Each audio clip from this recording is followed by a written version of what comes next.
Get that dog away from the bed now! Dr. Linda Ashford's voice sliced through the sterile silence like a scalpel. It was 2:07 a.m. in Room 6 of Dallas Children's Medical Center when chaos exploded. The heart monitor screamed, nurses scrambled, and 100 questions hung in the air like smoke after a fire. But none of that compared to the sight of the 95-pound German Shepherd, Ranger, clamping his powerful jaws onto the metal rail of the hospital bed, growling like a beast possessed. His handler, Mike Ramirez, a seasoned ex-military K-9 officer, shouted commands that fell on deaf ears. Ranger wasn't listening. The dog's eyes were locked on the motionless form of 8-year-old Noah Bennett, tubes snaking in and out of the boy's fragile body. And then the machine flatlined. Gasps filled the room. Nurses lunged for the crash cart. Dr. Ashford's hands hovered in hesitation. But Ranger didn't hesitate. He had known something was wrong. Before the machines did, before the humans did, before anyone. To understand how a therapy dog biting a hospital bed saved a boy's life, you need to start from the beginning. When Ranger did something no one expected, he refused to obey. Noah Bennett had been in a coma for 10 days. The accident on I-20 had turned a normal Texas Saturday into a living nightmare. A distracted driver ran a red light, T-boned the family's SUV, and flipped it twice. Brian Bennett, a reliable salt-of-the-earth mechanic, walked away with bruises. Emily, Noah's mother, a 4th-grade teacher, broke her wrist, but Noah didn't move. He hadn't moved since. Room 6 in the pediatric ICU had become a second home for the Bennetts. The walls were decorated with hand-drawn dinosaurs from Noah's classmates. A plastic stegosaurus stood guard over the nightstand, and the overhead lights were dimmed to keep the mood from feeling like a morgue. Emily sat in a corner chair, her hand cradling Noah's limp fingers, reading Jurassic Park aloud every afternoon. Brian, stoic and sleepless, made endless rounds between the hospital cafeteria and vending machines. They were united in grief, but barely hanging on. Enter Ranger. At 5 years old, Ranger was already a legend. He'd served with Mike in California wildfire rescues, sniffing through collapsed buildings, pulling survivors from impossible places. Now, retired and retrained as a therapy dog, he brought comfort to sick children at Dallas Children's 3 times a week. Ranger wasn't just good at it, he was extraordinary.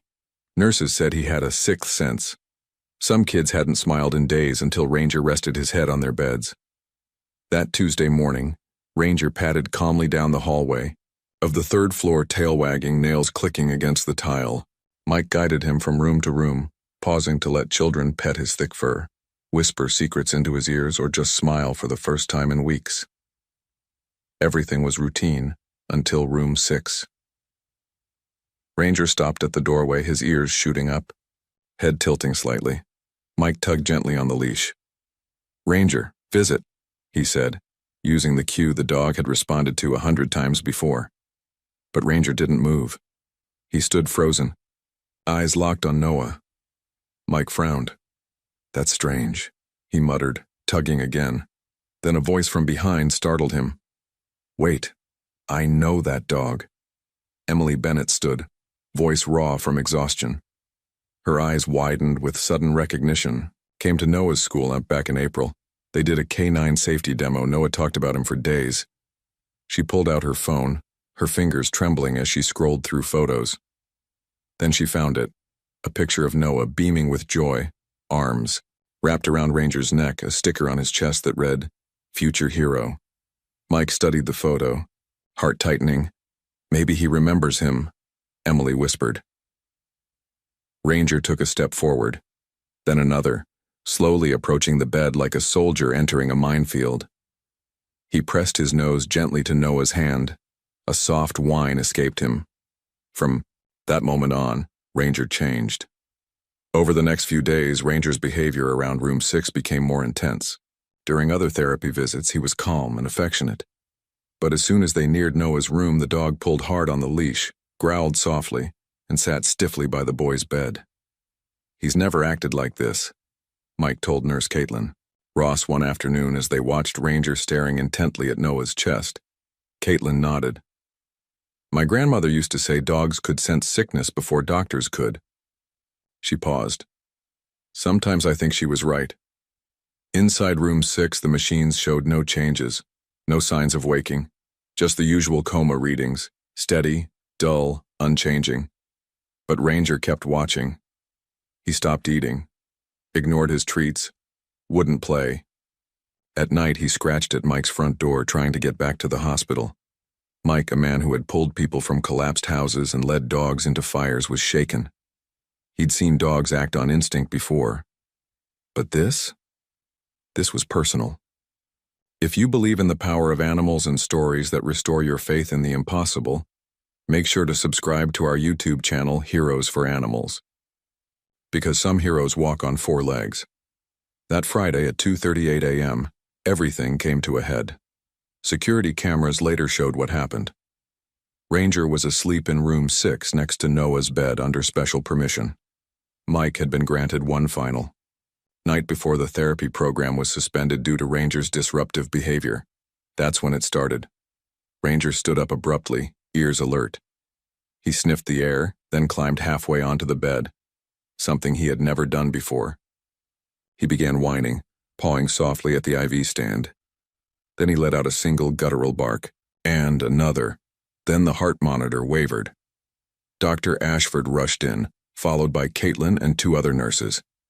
Everyone shouted at once, but Ranger wasn't moving. Instead, he turned, latched onto the bed rail with his teeth, and bit down. He growled, tugged, barked again. Absolute chaos, until the alarm sounded. Noah's oxygen level dropped. The ventilator showed a pressure loss. Caitlin's eyes snapped to the readings. The breathing tube, something's wrong. Ranger stood directly over the ventilator hose. His growls grew frantic. Caitlin dove in, examining the connection. Oh my God, she whispered. It's loose, it's barely connected.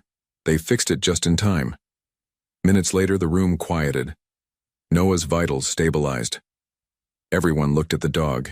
He just sat there, watching the boy he hadn't given up on. The hospital called it a mechanical failure. That's what ended up in the incident report. They didn't mention the German shepherd who sounded the alarm at 2:38 a.m. They didn't say anything about the tube that almost came loose, until a dog with war zone instincts stepped in and saved a child's life. Mike Ramirez knew what he saw, and so did Emily Bennett. But by noon the next day, Ranger had been suspended from the hospital's therapy program. Mike stood in Administrator Linda Crowley's corner office on the 9th floor. The view of downtown Dallas glared behind her like judgment. I'm not here to argue, she said, adjusting the cuff of her perfectly tailored blazer. But I am responsible for every patient and staff member in this building. With respect, Mike replied, jaw tight. My dog saved a boy's life last night. Linda didn't blink. Your dog bit hospital property. He caused a disturbance in the ICU. The fact that it coincided with a medical emergency doesn't change the fact that he acted unpredictably. Mike shook his head, trying to keep his cool. He didn't act out. He responded to something none of us saw coming. The machines didn't detect it, she countered. No vital changes, no alerts. We can't base medical protocols on canine behavior. Mike left without another word. But deep down he knew something the machines didn't. Ranger was working. He hadn't stopped being a rescue dog. He just switched mission types, and Noah. Bennett wasn't just another patient, not to him. That evening, Ranger lay on the hardwood floor of Mike's small North Dallas home, curled around a crumpled blue t-shirt. Noah's. Mike had brought it back from the hospital. Emily had handed it to him with tearful eyes and said, maybe it'll help him eat. But Ranger didn't touch his food. He didn't move, didn't make a sound. He just watched the front door. Waiting. Across town, in room 6, Emily Bennett sat, beside her son's bed, spinning her wedding ring in slow circles. Brian had gone home for the night, worn down by a week of microwaved coffee and medical charts. The room felt wrong without Ranger. Even the nurses had noticed. It's quiet, one had murmured during rounds. Emily wasn't a superstitious woman, but she had eyes and ears. She saw how Ranger acted around her son, how he knew when something shifted. She turned to Nurse Caitlin Ross. What do you think he was trying to tell us? Caitlin hesitated. I don't know, she admitted. But I started writing it down. What? Ranger's behavior. Times, frequency, how long he stayed still when he barked. Just a few notes. Emily blinked. Like a log? Yeah, I've seen therapy dogs act sensitive before. But this is different. This feels like search and rescue. Emily didn't know it yet, but across the city Mike was doing the same thing. He had pulled Ranger's service logs from his rescue days, flipping through years of deployments, behavior patterns, training manuals. One case stood out. An earthquake. Mission in Baja California 5 years back. Ranger had refused to leave a collapsed orphanage for 2 straight days. Every other dog had cleared the site. No heat signatures. No signs of life. But Ranger had paced that rubble like he heard whispers underground. On day 3, they dug, just to settle the dog down, and they found a 6-year-old boy alive under a broken water heater. Ranger had felt the breathing, the tiny shift in air, the vibrations a human body made when clinging to the last string of life. Mike stared at the log in his hands. It was happening again. Back in the hospital, Dr. Marcus Halden had joined Noah's case. Young for a neurologist but known for thinking outside the box, he leaned over the EEG readings with a furrowed brow. Everything looks stable, he muttered. But what? Caitlin asked. These micro spikes. They're not enough to trigger alarms, but they're weird. Small bursts of irregular brainwave activity could be subclinical seizures. And that would mean? Windows. Brief windows of potential awareness. Moments when Noah might be trying to come up but doesn't have the strength. Caitlin's heart skipped. Could a dog sense that? Dr. Halden looked up slowly. Maybe, if it's consistent. If the timing matches. She pulled out the notes she'd kept. His eyes scanned them and stopped. You logged this? Yes. Ranger barked. Right here. She pointed. 3:02 a.m. Same time the ventilator spike occurred. He checked the EEG file again. No 2 a.m. Slight irregularity. Ventilator pressure drop. Heart rate fluctuation. It didn't prove anything, but it didn't prove nothing either. 2 floors below in the staff lounge, Nurse Caitlin made a call. Mike answered on the second ring. He's right, isn't he? She asked. Mike didn't. Ask who she meant. Yeah, he said quietly. He's trying to tell us something. I think you need to come back. They'll never let him in. Let me work on that, she replied. Emily stood at the garden courtyard window, staring at the sunset bleeding across the Texas sky. Ranger's t-shirt lay on the bed. She gently placed it back in Noah's hands. You miss him, don't you, buddy? She whispered. A tear slipped down her cheek. Suddenly a voice behind her. You volunteered with SAR, right? Emily turned. Caitlin was holding a folder. Inside. Ranger's training history. Mike dropped this off, she said. He thought you'd want to see it. Emily flipped through the pages. There. Her signature. 5 years ago. Volunteer coordinator. Southwest. K9 disaster program. I helped design his early alert command, she murmured. Before I got pregnant with Noah.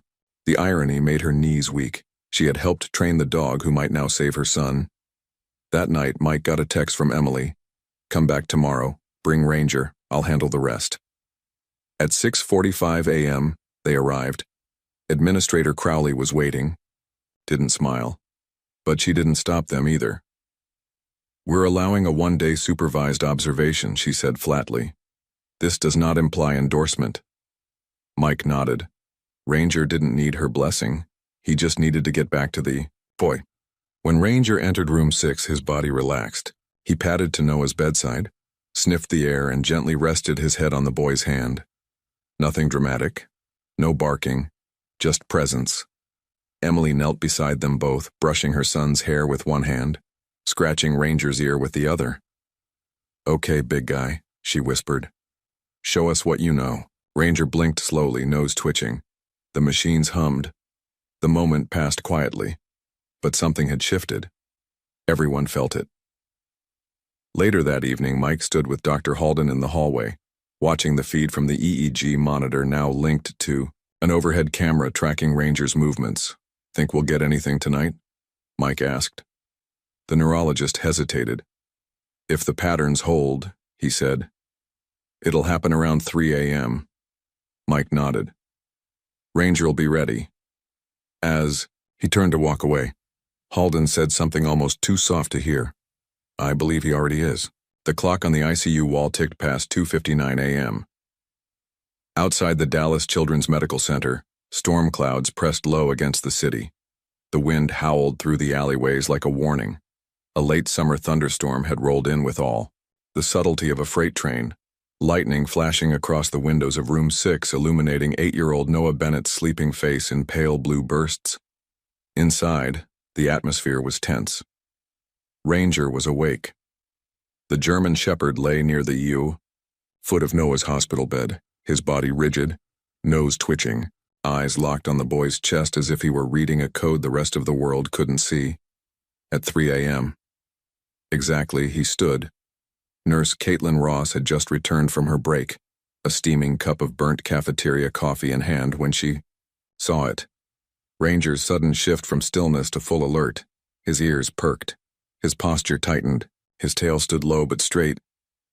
"Something's happening," she said quietly. Mike Ramirez leaned forward in his chair, eyes narrowing. That's his alert stance. The EEG monitor in the corner blinked with steady lines, but Caitlin's gut told her to trust the dog. "I'm going to check Noah," she said. As she moved toward the bed, Ranger circled to the other side and barked once, sharp and low, a sound that sent goosebumps across her arms. The room held its breath. Emily Bennett sat up in the chair beside her son's bed, eyes wide, heart hammering. "What is it?"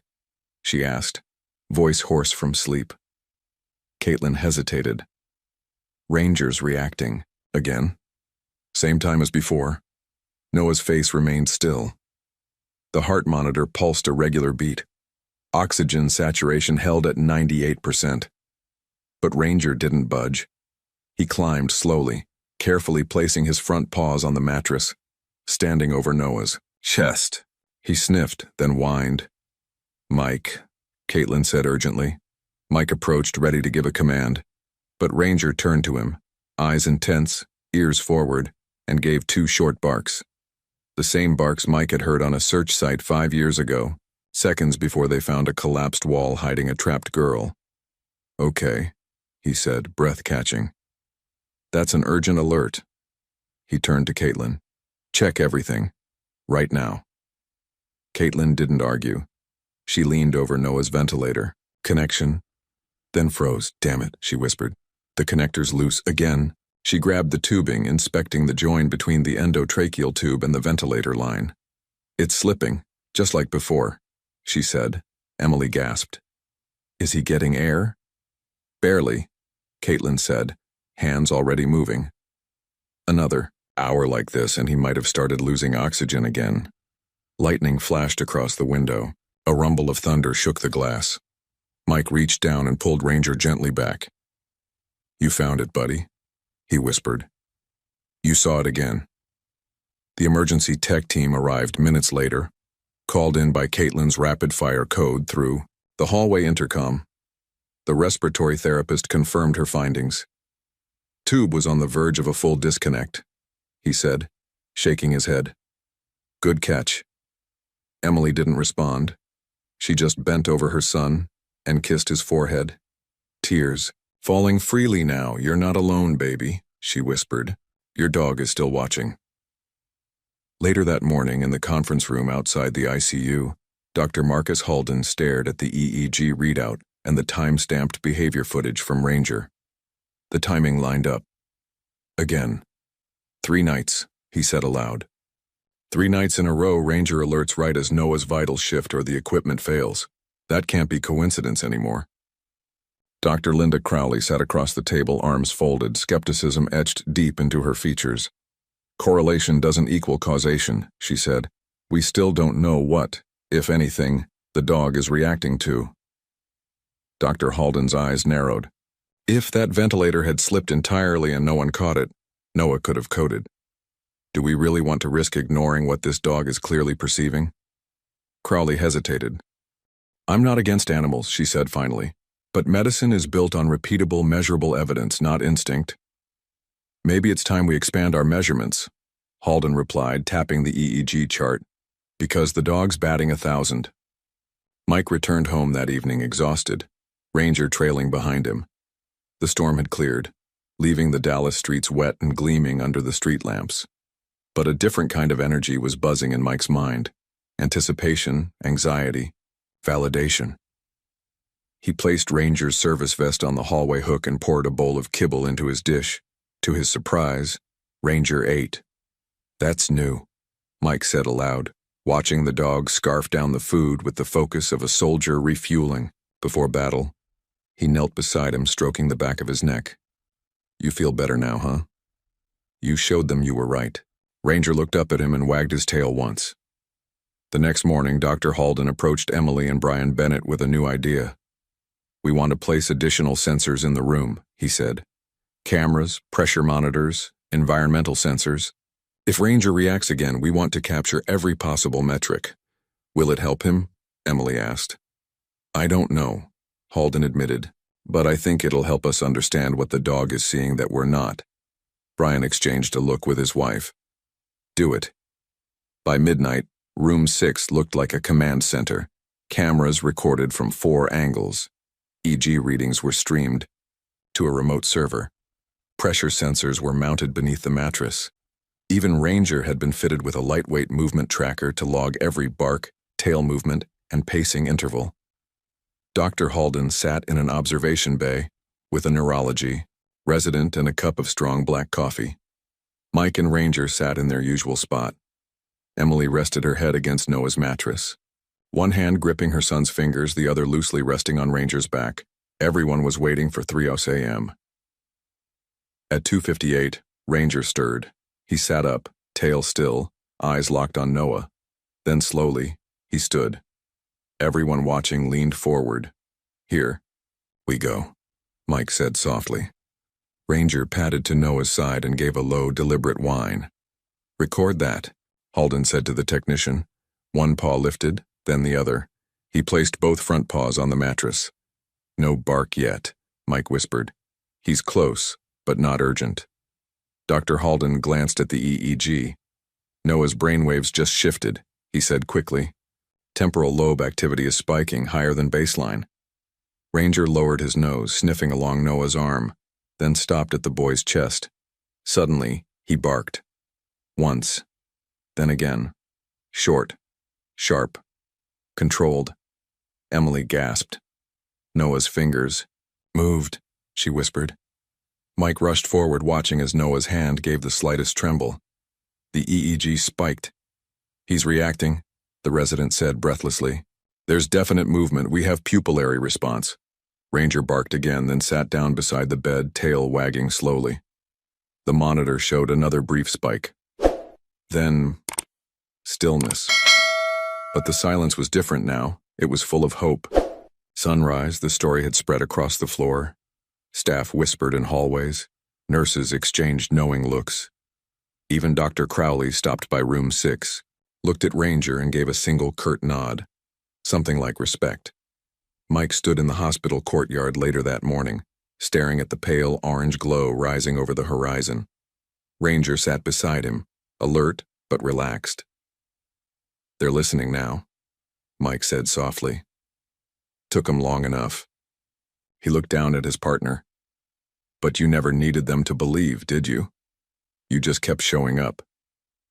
Ranger's eyes met his, unwavering, faithful, unbreakable. The knock on the Bennett family waiting room door was soft, but it shattered, the silence like a thunderclap. Emily looked up from the blanket in her lap, eyes rimmed red, dark circles blooming beneath them. Brian stirred from the uncomfortable couch, rubbing sleep from his eyes. The clock said 9:17 a.m., but it could have been any hour. Time meant nothing here. The door opened. Dr. Marcus Halden stepped in, clutching a tablet and 2 cups of coffee. We've got some things to go over, he said gently. They knew that tone, the we have to talk tone, the I know you haven't slept but here's more bad news tone. Emily's stomach sank. Down the hall in room 6, Ranger lay curled on the tile floor, head between his paws, eyes flicking toward the hallway every few minutes. Mike sat beside him, laptop open, reviewing overnight logs. Noah hadn't moved again since the previous night's tremor. The EEG spikes had dropped off after the brief episode, and yet there was a feeling in the air, like they were standing on a cliff's edge waiting for something to break. Back in the family room, Dr. Halden pulled up Noah's most recent EEG data. "You saw what happened last night?" he began. "The spike, the movement, the pupillary response." Emily nodded. Brian leaned forward, elbows on his knees. "That was hopeful," Halden said. "But it also raised more questions. We need to talk about what's causing these spikes." Emily gripped her coffee cup tighter. "Go on." "We suspect subclinical seizure activity. Small, silent seizures. No outward symptoms unless you're tracking brain waves second by second. That might explain the twitching, the micro-responses. His brain could be firing in isolated regions, which occasionally breaks through the coma wall." Brian frowned. "And that's bad?" "It's complicated," Halden admitted. "It means parts of Noah's brain are still trying, but it also suggests something might be wrong structurally, something we didn't catch before." He paused, then said the words they'd feared for days. "We're recommending an enhanced MRI." 2 hours later, Noah was wheeled down for the scan. Emily walked beside the gurney in silence, her hand wrapped around his tiny fingers, her heart beating out a prayer she couldn't find words for. Ranger wasn't allowed in the MRI suite, so he sat in the hallway outside, tail flicking impatiently, head turned toward the double doors. He didn't like being separated. Mike could see it in the dog's posture, the low whine, the repeated pacing. It was like he sensed something, brewing just out of reach. "You'll see him soon, bud," Mike murmured, placing a reassuring hand on his back. But Ranger didn't relax. When the scan ended, they all gathered again, this time in a glass-walled consultation room that overlooked the playground below. Dr. Halden stood beside the light board, black and white, MRI images glowing behind him. He pointed to a dark mass near the lower section of Noah's brainstem. "This wasn't visible in the earlier scans," he said quietly, "but it's there now. A small hematoma, likely post-traumatic, possibly growing slowly." Emily's knees buckled slightly. Brian reached to steady her. "Is it operable?" she asked. A pause. "Possibly," Halden said. "But it's in a delicate location. Surgery comes with serious risks, mobility, cognition, speech, and if we do nothing, the pressure may increase." Emily swallowed hard. "So either way, we're gambling." "Yes," he said, "but now we at least know what we're dealing with." They returned to room 6 in silence. Ranger stood the moment they entered, tail wagging slightly, but his ears stayed back, concern written all over his expressive face. Emily knelt beside him, running a hand over his thick fur. "They found something," she whispered. "You knew, didn't you?" Ranger leaned his head against her shoulder, and for a moment it didn't feel like a therapy visit. It felt like family. That evening, Mike and Emily sat alone on a bench outside the hospital cafeteria, 2 paper coffee cups between them, both long cold. "You trained him, didn't you?" Mike asked. Emily nodded. "A lifetime ago, when I volunteered with the Southwest Search and Rescue Program. Before I had Noah." Mike raised an eyebrow. "Small world." Emily offered a faint smile. "I helped design early alert communication drills, back when we thought dogs could teach us how to listen better. Funny how life circles back." "He still uses them," Mike said. "He's been signaling all week. We just didn't know how to read him." Emily stared at the ground for a moment, then she whispered, "What if we had?" The next day, a storm began to build again, not outside, but inside the hospital. Tension rolled through the staff. The neurosurgical team had reviewed the MRI. They wanted to operate. Dr. Linda Crowley, always the voice of clinical authority, pulled. the family into a private room and laid it out in firm, practiced terms. The bleeding could accelerate. We need to relieve the pressure. Waiting too long risks permanent damage. Brian and Emily sat frozen. What are his chances? Brian asked. Crowley didn't answer right away. We don't talk in absolutes, she said. But it's a risky surgery. There's no easy way through this. Brian clenched his fists. Emily bit back tears. And through the window, Ranger sat, nose pressed to the glass, watching. Later that night, Mike tried to take Ranger home. The dog refused. Every time he tugged the leash, Ranger dug in harder, paws splayed on the tile, eyes locked on Noah's bed. He doesn't want to leave, Mike said, half laughing, half worried. Emily approached with Noah's t-shirt. Let me try, she said. She knelt beside him, held out the shirt, and spoke gently. You have to rest too, okay? Just for a bit. We need you to be ready. Ranger sniffed the shirt, then whined, but finally stood, slowly padding toward the door. Before he exited, he glanced back one last time. At Mike's home, Ranger paced. He refused food. He sat by the door for hours, eyes focused on the horizon, as if waiting for the moment he'd be needed again. Mike watched him with growing concern. You've never done this before, he muttered, even on the worst missions. The next morning at 5:13 a.m., his phone rang. It was Nurse Caitlin. They're prepping Noah for surgery, she said. But that's not why I'm calling. Mike sat up straighter.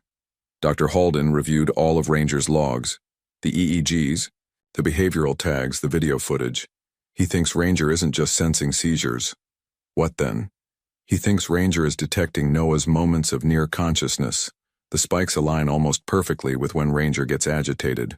Not after, not during, but before. Mike's throat tightened. That's incredible. That's why I'm calling. Dr. Halden wants Ranger back, not just in the hospital, in the OR prep suite. Back at the hospital, as Noah was wheeled toward surgery, a small crowd of nurses and techs paused in the hallway as Ranger walked beside the gurney. Head held high, tail low and steady, like a soldier escorting a general. Emily walked on the other side, holding Noah's hand. Ranger kept glancing at the boy's face, his movements measured, his eyes alert. As they reached the OR doors, a surgical assistant held out a sterile pad. He can't come in, she said softly. Emily turned to Ranger, dropped to one knee, and whispered in his ear, Wait here, guard this spot. You'll see him again soon. Ranger sat down immediately right outside the OR, his eyes locked on the door, unmoving. Just like he had during rescues, just like he had with trapped children, just like he was trained to do. The overhead surgical lights flickered once, then settled into their steady white hum. Inside Operating Room 4 of Dallas Children's Medical Center, a team of neurosurgeons worked in silence, voices calm and precise, hands steady despite the storm that raged in the minds of everyone who had come to love Noah Bennett. Dr. Patel, the lead neurosurgeon, peered through the microscope. Beginning the craniotomy, he said evenly. Outside, in the OR prep hallway, Ranger sat completely still. For nearly an hour, he didn't move. He didn't bark. He didn't shift his paws. He just watched the operating room doors, waiting. Emily sat curled on a plastic chair in the surgical waiting area, fingers clenching a rosary, though she hadn't been to church in years. Brian stood with one hand pressed against the window, staring at the sky. The morning sun was rising, but it felt like midnight inside their hearts. I keep thinking about how he barked when the tube came loose, Emily whispered. Brian looked over. I know. And how he wouldn't eat. How he just knew.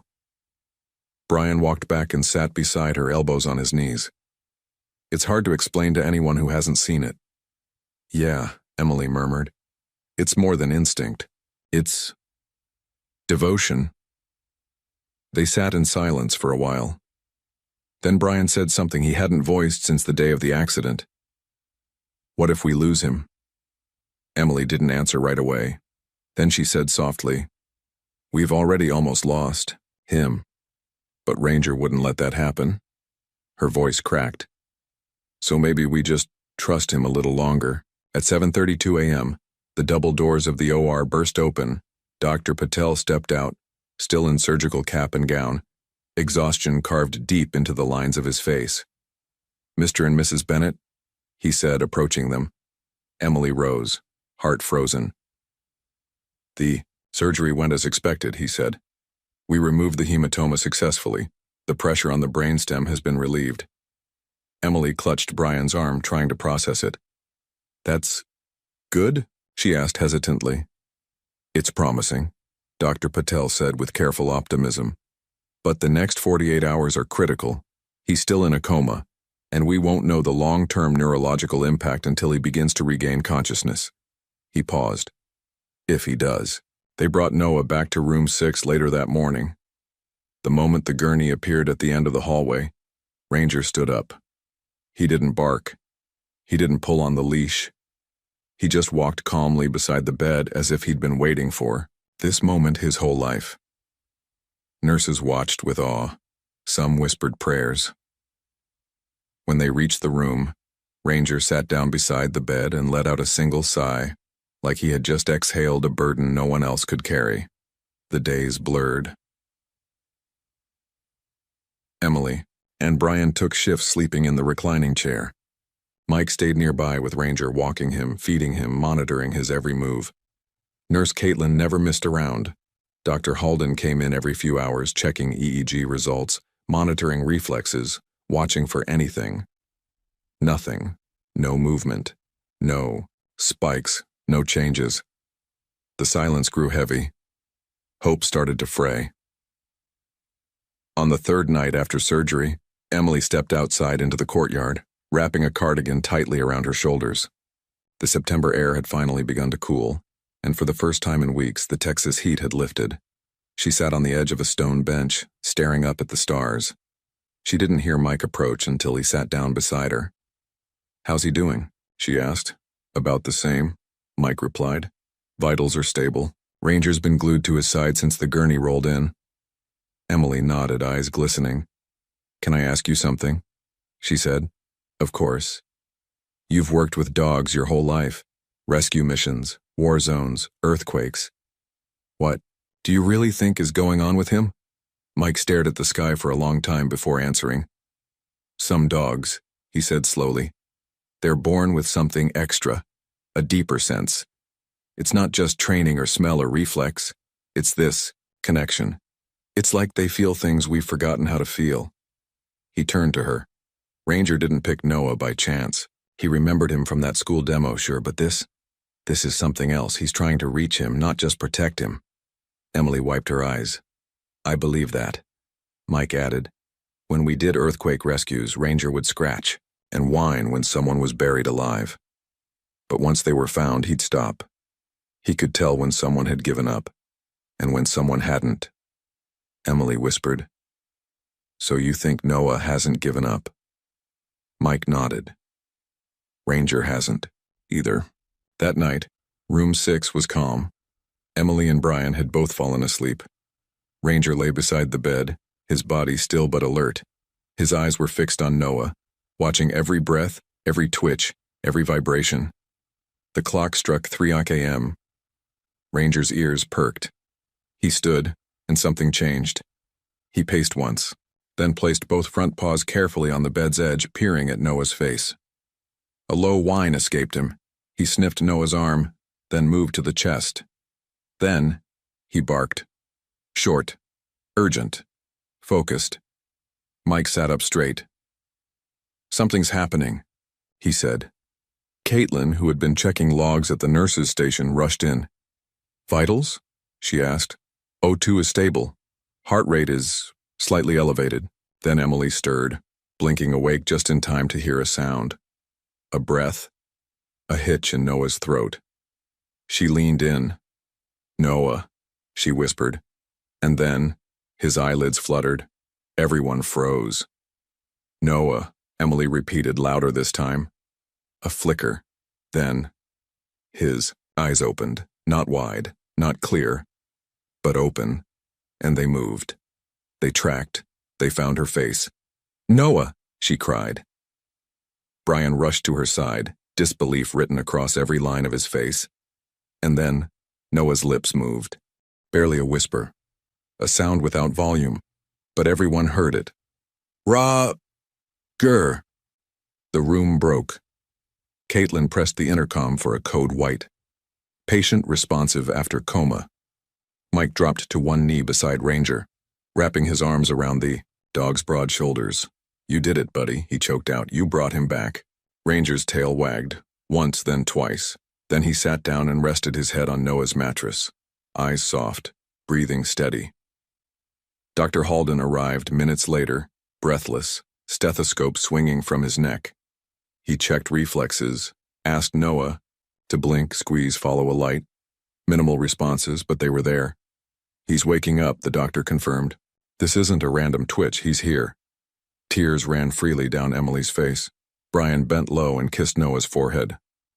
Outside the room, a small crowd of staff had gathered, drawn by the code, by the whispers, by the miracle. Some had laughed at the idea that a dog could see what they couldn't. Not anymore. Hours later, as the sun rose again over the Dallas skyline, Mike sat in the courtyard with Ranger beside him. He scratched the dog's head and said, "They're gonna want to study you now? Give you a name badge, put you in a textbook." Ranger yawned. Mike smiled. "But we know the truth, don't we?" Ranger leaned into him, eyes closed, body finally at rest. For now.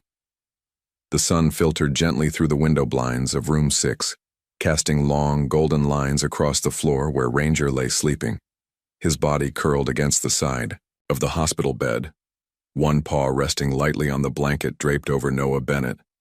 No machine screamed, no alarms flashed, just the soft, steady beeping of a heart monitor and the rhythmic sound of a child breathing on his own.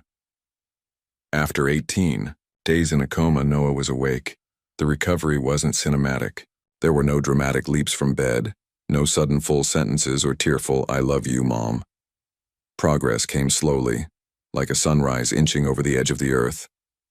Noah blinked, tracked movement, gripped his mother's finger, tried to speak. He'd whisper a syllable, then sleep for hours. But every time he opened his eyes, they looked for one thing. Ranger. Doctors rotated in and out of room 6 like clockwork. Specialists, therapists, neurosurgeons, each bringing cautious optimism, wrapped in clinical language. He's showing consistent neural activity. Motor responses remain intact. Language centers may be temporarily delayed.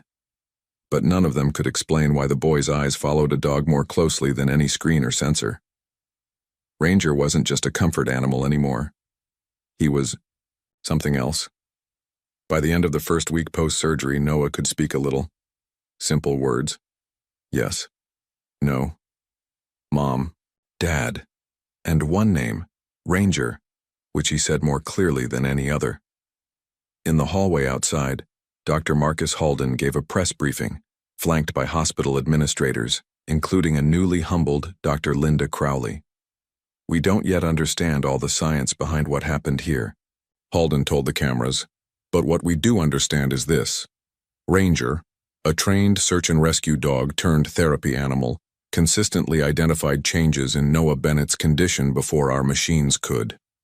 He glanced at Ranger, who sat calmly at Mike's side wearing his service vest and a new collar tag, engraved with one word, Guardian. "We plan to study this connection further," Halden continued. "And we encourage the medical community to reconsider how animal perception can complement our current diagnostics. Because sometimes," he paused, "the heart knows what data doesn't." The next day, the hospital renamed the pediatric Courtyard Ranger's Garden. In the weeks that followed, Noah's recovery became something of a local legend. A therapy dog that had refused to leave. A boy who had defied the odds. A family that had nearly fallen apart, only to be knit together, again by pause and patience. Emily and Brian walked the halls hand in hand now, no longer silent strangers passing in grief. They had rediscovered each other somewhere in the quiet moments of waiting and watching their son come back. And always, just behind them, was Ranger. One afternoon, as Noah sat in a wheelchair watching squirrels in Ranger's garden, he turned to his mom, Did he really wait the whole time? Emily knelt beside him. Every second, Noah looked at Ranger. The German shepherd, as if understanding the moment, stood up and placed his head gently in the boy's lap. Noah laughed, light and musical and entirely alive. "Good boy," he whispered, stroking the dog's ears. "Best boy ever." Mike Ramirez knew it was almost time to say goodbye. Ranger had been cleared to return to therapy work. Dozens of families were requesting sessions. His story had gone viral. Kids in other wards made signs with paw prints and messages, like, "We love you, Ranger." But Mike also knew something else. Ranger was getting older. Not in body. He was still strong and focused, but in spirit. He had found something in Noah that went deeper than any mission. A bond. A calling. One crisp October morning, Mike stood beside Emily and Brian just outside the hospital chapel. "I've been thinking," he said, clearing his throat, "about what comes next." Emily raised an eyebrow. Mike reached down and scratched behind Ranger's ear. "He's done his duty, more than any dog I've ever handled. But lately, I think he's telling me he wants to stay." Brian blinked. "You mean, I want to offer you the chance to adopt him," Mike said, "if you're open to it." Emily covered her mouth, tears springing instantly to her eyes. "You'd do that?" Mike smiled. "He chose you. I'm just honoring the decision." Noah, seated in his chair beside them, whispered, "He already lives here in my heart." The adoption paperwork was signed that afternoon. Ranger got a new tag and a new bed, right at the foot of Noah's. The night Ranger came home, Noah was able to climb into bed without help for the first time. He looked over at the dog curled on the rug beside him and whispered, "You saved me, huh?" Ranger lifted his head, ears flicking forward. Noah smiled. "I'm going to be just like you one day." And with that, he drifted off to sleep, safe, warm, and watched over. A month later, the story aired nationally. The segment ran on morning news shows and talk programs across the country. The dog who wouldn't leave, clips of Ranger beside, the hospital bed, interviews with Dr. Halden and Nurse Caitlin, a shot of Noah running across the grass, Ranger bounding beside him, tail wagging like a metronome of joy. The final quote came from Emily. "When machines didn't know, when doctors weren't sure, Ranger stood his ground. He reminded us that love doesn't wait for permission, it just stays."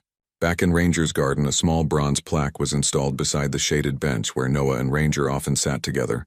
It read, "For the dog who waited, and the boy who came back." Now, if you visit the hospital, you might see them. Noah, still growing stronger, and Ranger, now semi-retired, lying in the sun as if he owns the place, which in a way he does.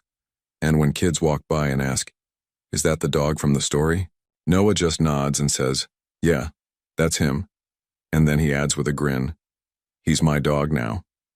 Thank you so much for following Ranger and Noah's story. We hope it moved you as much as it moved us. Now we'd love to hear from you. Have you ever known a dog or any animal that seemed to understand more than you expected? Do you believe animals can sense things we can't? Let us know in the comments. And if you haven't already, don't forget to subscribe to Heroes for Animals for more true stories that celebrate the animals who protect, heal, and inspire us every day. Until next time, stay kind. And always, always trust the ones who never leave your side.